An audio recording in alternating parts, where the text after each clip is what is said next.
Hey guys, what up? Mike here with Laker Talk. So I want to talk about D'Angelo Russell and my criticism of him and why I continue to be critical of D'Angelo Russell when it seems like he's progressing each and every game. So let's just lay down the facts. The facts is D'Angelo Russell have been improving over the last 5 games or so. It shows that he's getting more involved in offense, and he's taking baby steps to improve his game a little bit and kind of get more in the flow of the offense. And so like yesterday, he had 16 points, 10 rebounds.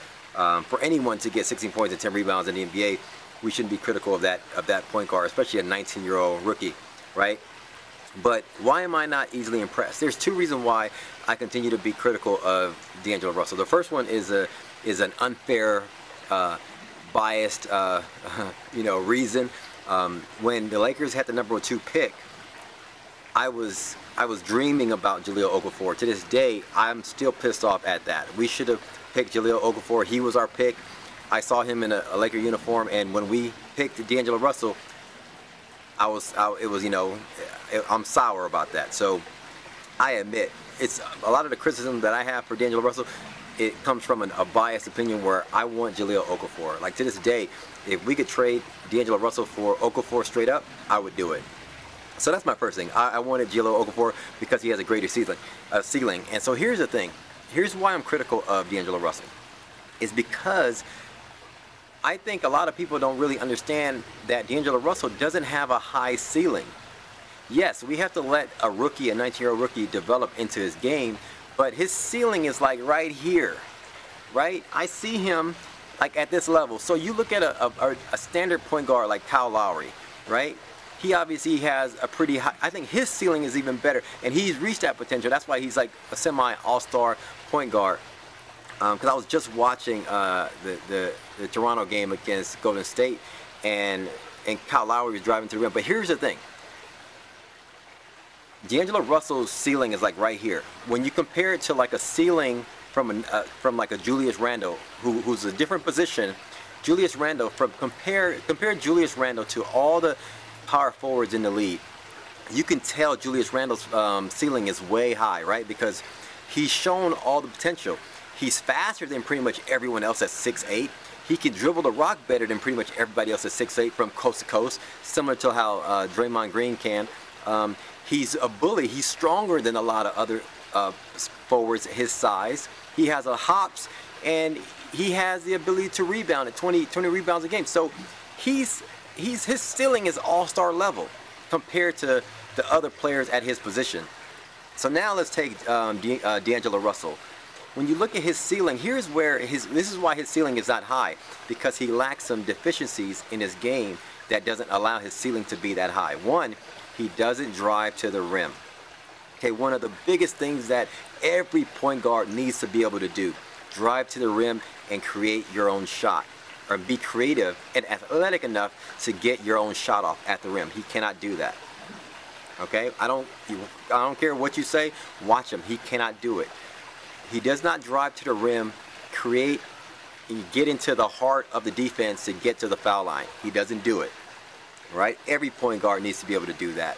3, he can't create his own shot. Like when he's playing one-on-one, yesterday Kent Bazemore was D'ing him up, and he couldn't get past Kent Bazemore, which is a good defender, but he needed, like, he turned the ball over or whatever, but I'm sure that's just rookie mistakes, but he has to play off the pick and roll.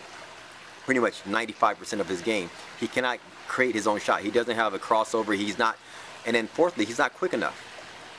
Okay, so he doesn't have a good crossover dribble. He can't like drive past players and to get past players, right? So that's one. And lastly, he lacks defensive effort and quickness and ability to move his feet laterally. So when I look at all those deficiencies, I see that, yeah, he can develop and he can progress, but I see him as like a 14-point player, 14-point, maybe 6 assists a game here and there.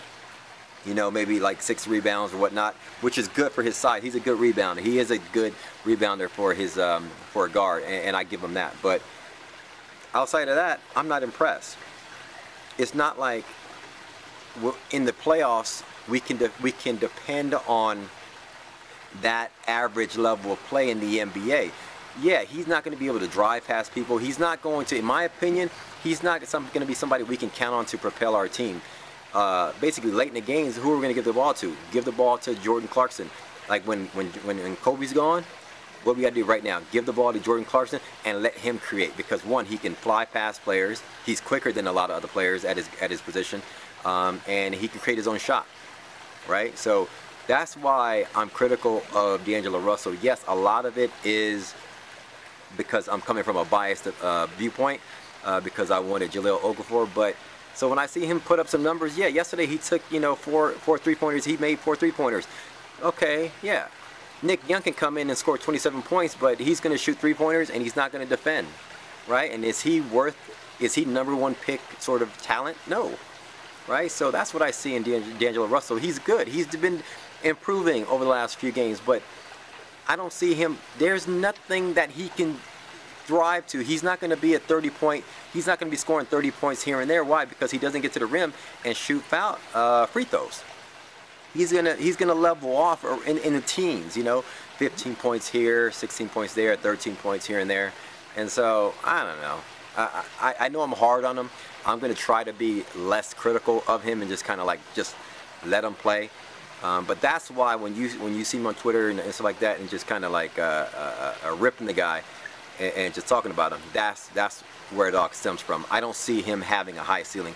If you think he has a high ceiling and you can kind of explain to me like why you feel he has a high ceiling, hit me up in the comments below and let me know your thoughts on D'Angelo Russell this far and what type of ceiling you think he has. All right, hit me up, subscribe to my YouTube channel, comment on the blog, and hit me up on Twitter at Mike Sports LA. We'll talk soon. Appreciate it.